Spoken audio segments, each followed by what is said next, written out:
How many Tory MPs are going to quit the Conservatives today? That is the biggest question that we want an answer to at this moment. Why do I ask? Because today is the final day when candidates can be selected for the forthcoming general election. At 4 o'clock this afternoon, the candidate nominations are closed.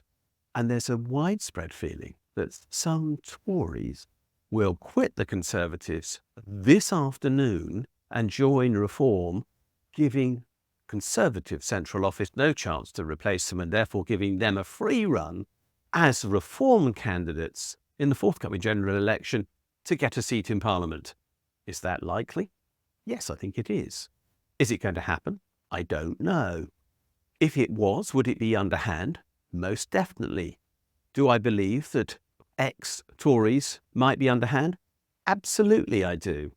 Is this therefore something to look out for during the course of today?